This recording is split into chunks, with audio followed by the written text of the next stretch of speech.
বলেন বলেন। প্রতিকার চেয়েছিলাম। এই বিষয়টা কোনো দলের সাথে সম্পর্কিত না। যে বিষয়টা নির্বাচনের আগে সরকারি দল বিরোধী দল সবাই একমত হয়েছিলাম, এর সপক্ষে কথাও বলেছি, ক্যাম্পেইন করেছি। আমরা প্রতিকার যে পেলাম না, এতে আমরা না, এতে দেশবাসীর তাদের রায়ের প্রতিফলন হলো না, মূল্যায়ন হলো না। আমরা বিরোধী দলে বসে এই অবমূল্যায়ন আমরা মেনে নিতে পারি না। এই জন্য তার প্রতিবাদে আমরা ওয়াক আউট করছি।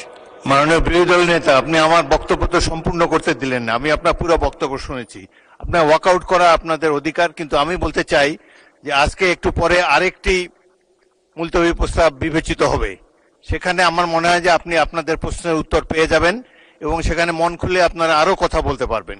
সুতরাং আমার অনুরোধ হলো আপনারা ওটা শোনেন, তারপরে যদি ওয়াকআউট করতে পারেন প্লিজ ফিল ফ্রি। তবে প্রস্তাবটির ভাগ্য কি নির্ধারণ হয় সেটি আপনি দেখার জন্য একটু অপেক্ষা করে দেখতে পারেন। বিরোধী দল নেতাকে মাইক দেন। হ্যাঁ, ওই নোটিশটাও আমাদের নজরে আগে কিছুটা এসেছে এবং আমরা মনে করি যে মূল নোটিশকে চাপা দেওয়ার জন্য ওই নোটিশটা সামনে আনা হয়েছে। এই জন্য দুইটার প্রতিবাদেই আমরা এই সংসদ থেকে আপাতত মাননীয় বিরোধী দলের নেতা, ধন্যবাদ মাননীয় নোটিশই তো উত্থাপন হয়নি, আপনি কি করে বুঝলেন কোনটা চাপা দেওয়ার জন্য এটা করা হচ্ছে? আমি অনুরোধ করছি একটু ধৈর্য ধরে অপেক্ষা করেন, নোটিশের বিষয়বস্তু শুনেন, তারপরে আপনারা feel free to walk out. আপনার অ্যাবসেন্সে এই হাউসে এই নোটিশটা পড়া হয়েছে, সংশ্লিষ্ট সদস্য এটা পড়েছেন, আমরা শুনেছি।